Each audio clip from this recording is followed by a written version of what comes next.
Greetings, everyone.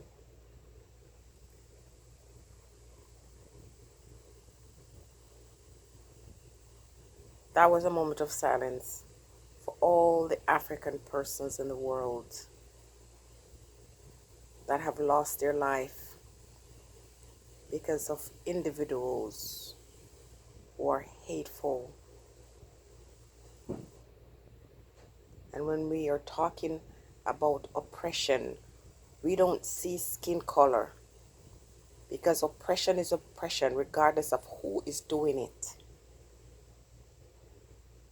Now, we have a call and answer. We've always had that in our rooted in our African history. Dance hall and hip hop and all African Afrobeat are call and answers. The ancestors used it in the drums, in the styling of our hair as women. It's a military strategy. Well, it was back then. And today, as we enter a new era, because we really are coming into a new era, we have to form new language, new forms of communication that doesn't really entail words, just actions and symbols. And we have to have the ability to identify actions and symbols of other individuals until we can communicate with each other across the mile, until we can see a color, until we can see a sign, until we can see an effort to recognize that this is for us, by us. Then every time we find ourselves under the knee of those who would wish to snuff our lives out, we won't be able to escape. Now, I don't want to make this very long because I'm very long-winded. I hope I can hit you with a punch today. Because when we are calling out for action, or we're calling out for individuals to not remain silent, I particularly am asking that the silence is not just felt with words. We are talking about a noise that comes from action.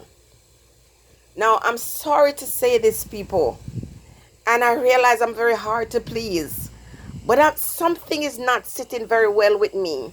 Something is disturbing my spirit.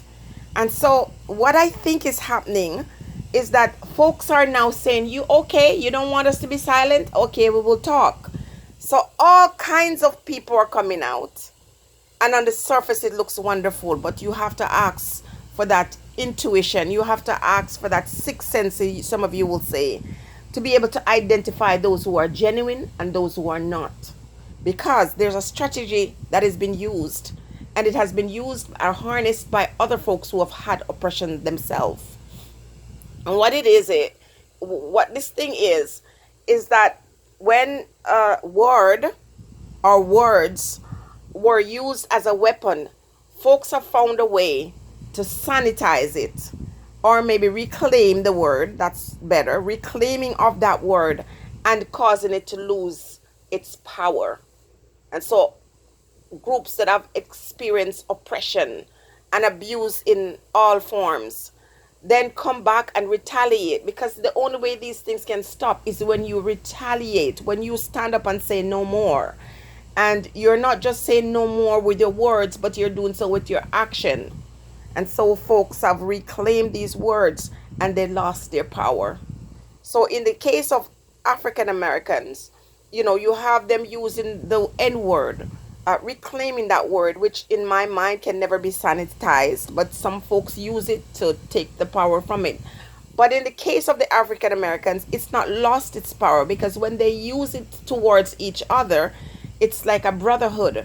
But if anyone else outside of the race ever dare to look at another African American American person and say those words, then there is fire. What is happening now? We see folks that we are saying it's time for you to stand up, and you stand up with us and you demonstrate that clear symbol that you're with us or you're against us.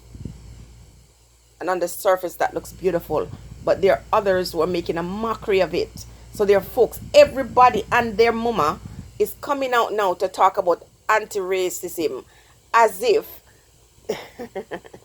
they are not a part of the problem.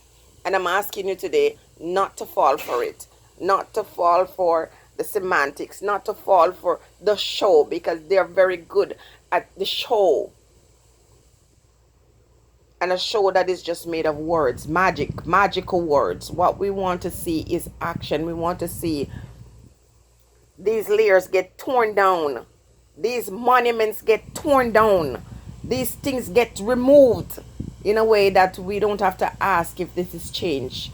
We know it is change. It's not words anymore. It's action. And so you can't allow to just use your words for a few months. You have to do action.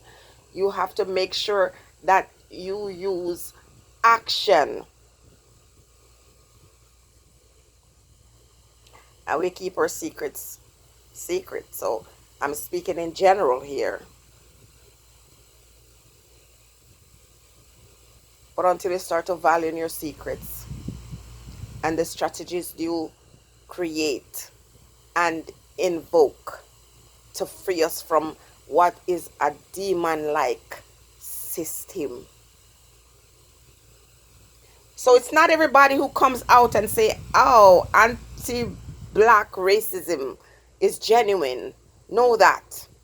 And the more you turn on your timelines and you look and you see it's being flooded, it's a way to drown your voices out. It's to let you think that, yeah, we are concerned for you. We are with you in this. It's planned. George death was planned. It's a way to get us out of a thing that was no longer working, that people started being critical of. Information started flooding the airwaves in the internet. People started realizing the hoax. And in order to take your attention from that, then his death, it was not a coincidence. It's not an accident. It's deliberate. And one of the things I want to say to you, I don't care how much they lock up somebody in jail and charge somebody. You and I are not there in that cell with them when they are prosecuted and when they're sentenced. You're not there with them. A lot of time when you think people are in prison, they have new identity and they're gone elsewhere until the next crisis comes up where the black man or woman is used as leverage or used for that transition into the new thing, to introduce the new thing. And so the new thing that is being introduced now is solid, because the black folks on a whole, when they see all these different people coming up and talking about anti-racism and all that stuff, they're going to just be quiet and just go away. It's a strategy. Please understand that it's a strategy. It's a horrible strategy. But learn it, understand it, know what is happening so that you are not distracted and that you are not leaving someone else to carry that candle. You have to be like that wise virgin and make sure your oil or your lamp stay lit and you don't run out of oil. Stay blessed, everybody.